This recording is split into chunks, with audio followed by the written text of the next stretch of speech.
নেশা বিরোধী অভিযান সেটা ধারাবাহিকভাবে চলছে, এটা আপনারাও দেখছেন।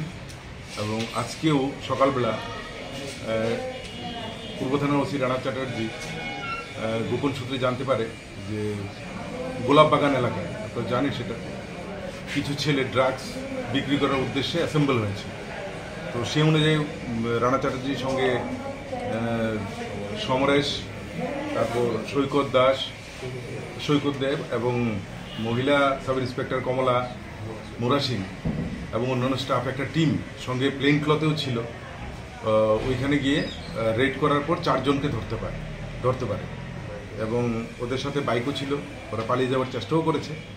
তো ওদেরকে ধরার পর ওদের কাছ থেকে 4টে পাউচ পাওয়া গেছে ব্রাউন সুগার, তো যেগুলিতে মোট 36 গ্রাম ব্রাউন সুগার ছিল।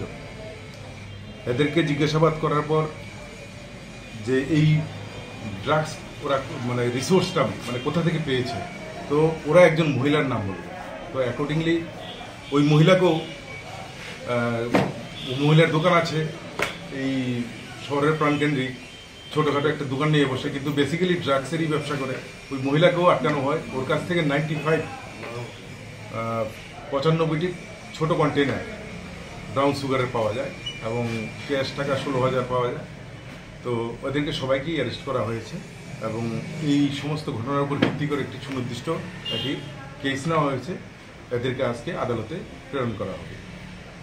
তো এদের নাম যথাক্রমে হচ্ছে রাজেশ দেবনাথ, বিশ্বজিৎ মজুমদার, তারপর জয়দেব দাস এবং উসমান মিয়া এবং উমা মালাকার। হ্যাঁ, সবাই আগরতলা শহর এবং শহরতলিতে। মোট কতজনকে ধরা হয়েছে? মোট 5 জনকে, একজন মহিলা সহ। আর এর মধ্যে আমরা 2-3 জন যারা পালিয়ে গেছে এদেরকেও আমরা শনাক্ত করতে পেরেছি। ওদেরকে জিজ্ঞাসাবাদ করে এদেরকেও অ্যারেস্ট করা হবে। যে মহিলাকে আটক করা সেই মহিলার বিরুদ্ধে আগে কোনো এরকম মামলা না, সেটা নেই, এখন পর্যন্ত নেই। কিন্তু তারপরে আমরা দেখছি এই মহিলা এই ব্যবসার সাথে কবে থেকে জড়িত। এমনিতে মহিলা কি করে? এমনিতে তো চায়ের একটা ছোটখাটো দোকান নিয়ে বসে আছে। একটা বিষয় এগুলি বলতে এরা ঘুরে ঘুরে বিক্রি করে। এদের সবাই, আমরা যেমন ওদের পালসার বাইক টাইক সব সিজ করেছি। ওরা নিশ্চয়ই সেই ফোনে বিভিন্ন জায়গা থেকে ফোন আসে। আর স্কুল কলেজ তো আছে, এগুলি থেকে আমরা ইদানিংকালে আমরা অ্যাকচুয়ালি স্কুল কলেজগুলির উপরে বেশি নজরদারি করেছি।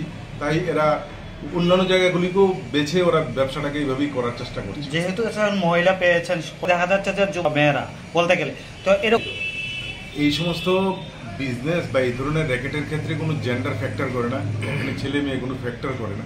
এখানে হচ্ছে ওরা পয়সা রোজগারের জন্য এরা সবই করতে পারে। আমাদের কাজ হচ্ছে ওদেরকে আটকানো এবং আমরা সেইভাবেই প্রতিটা পদক্ষেপ নিচ্ছি এবং আশা করি আমরা এই ধরনের মানুষগুলিকে অ্যারেস্ট করে আমাদের সোসাইটিটাকে এবং শহরটাকে। তারা তো সব বিক্রেতা, কিন্তু তারা যাদের থেকে আনছে যে পাইকারি বা কিংগুলি যারা আছে, কিং গত মাসে যেমন ওই কেসের তো আমরা কিংকে অ্যারেস্ট করেছি। আপনারা তো জানেন ওই ট্রাকের মধ্যে যে পাওয়া গেছে গাঁজা, ওই কিং তো আমরা অ্যারেস্ট করেছি। তারপর আরও অ্যারেস্ট হবে এবং কোনো কেসেই মানে মেইন যে বিক্রেতা, মেইন যে সাপ্লায়ার, ওকে অ্যারেস্ট না করে তো আমরা চার্জশিট করি না। তাদের বয়সটা কীরকম? সবার বয়স অ্যাভারেজ আমি বলে দিচ্ছি, সবার বয়স অ্যাভারেজ 25 থেকে 30-এর মধ্যে। কি কারণে, কেন তারা এই বয়সের যুবকরা মানে এই ব্রাউন সুগার বিক্রিতে পারে? পয়সা রোজগারই হচ্ছে মুখ্য ব্যাপার। কারণ কাজের তো কোনো অভাব নেই, কাজ তো প্রচুর আছে। কাজ করলে সবাই মানে আস্ত ত্রিপুরা রাজ্যের মধ্যে সবাই কাজ করেই বেঁচে আছে। যারা এখন করছে তাদের উদ্দেশ্যে আপনার কি বলতে চান? আপনি সদরের আমরা কাউকেই রেহাই দেব।